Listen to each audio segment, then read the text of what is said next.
प्राचीन काल में हमारे ऋषि मुनियों ने जीवन जीने के कई गुरु मंत्र सिखाए। जिंदगी जीने में आज भी ये मंत्र बहुत ही उपयोगी हैं। अगर हम इन सूत्रों को अपने जीवन में उतार ले तो हमारी जिंदगी की मुश्किलें शायद कम हो जाएं। हिंदू दर्शन बहुत ही व्यवहारिक माना जाता है। हिंदू दर्शन के अनुसार हर किसी को ये 7 चीजें किसी को नहीं बतानी चाहिए। इन बातों को हर इंसान को खुद तक ही सीमित रखना चाहिए। किसी दूसरे से ये बातें साझा करने पर मुश्किलों का सामना करना पड़ सकता है। आइए जानते हैं कौन सी है ये बातें गोपनीय। लेकिन आगे चलने से पहले हमारे चैनल को सब्सक्राइब करके बेल आइकन बटन दबा दें ताकि आने वाली वीडियो सबसे पहले आप तक पहुंच जाए। कभी भी अपनी योजनाओं को दूसरों के साथ साझा नहीं करें।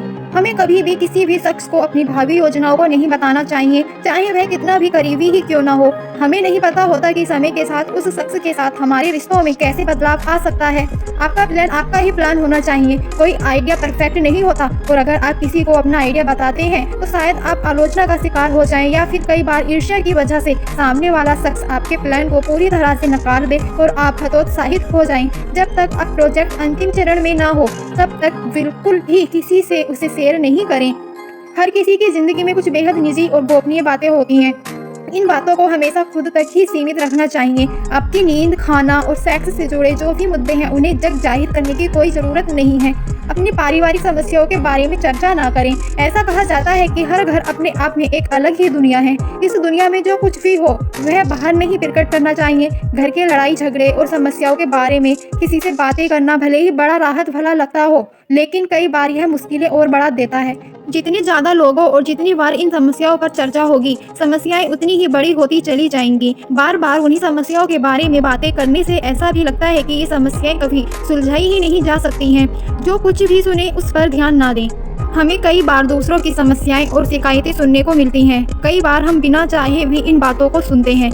दूसरे की हर बात पर प्रतिक्रिया देने से बचना चाहिए, खासकर जब बात नकारात्मक हो। इससे हमारी ऊर्जा की बर्बाद होती है।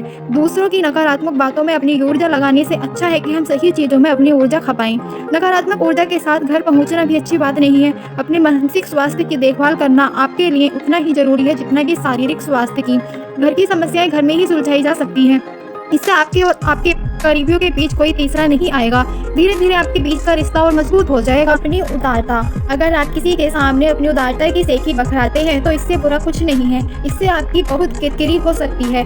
अपने उदारता पूर्ण कार्यों का बखान सबके सामने कभी ना करें। नेकी कर और दरिया में डाल। अपने साहसिक कार्यों की बातें ना करें। अगर आप बहुत ही साहसिक किस्म के हैं और आपको किसी चीज से डर नहीं लगता है या फिर आपने कोई सराहनीय काम किया है तो इस हवाओं पर छोड़ दें। वे आपकी इस कीर्ति खुद फैला देंगी। आपको दूसरों से ये बातें बताने की कोई जरूरत नहीं है। अपने आध्यात्मिक ज्ञान को कभी नहीं बांटें। अध्यात्म एक ऐसी चीज है जिसे हमें अपने मन के भीतर रखना चाहिए। यह एक अमूल्य निधि है जिसे हर किसी से छुपाकर ही रखना चाहिए। हमारे विचार, सोचने का नजरिया, अध्यात्म सबके साथ साझा नहीं करना चाहिए क्योंकि हमें पता है कि हर किसी का नजरिया अलग होता है। दोस्तों, आप इस कहानी से क्या सीखे हमें कमेंट में जरूर बताना और साथ ही अगर हमारी कहानी आपको अच्छी लगी हो तो वीडियो को लाइक और चैनल को सब्सक्राइब जरूर करना। धन्यवाद।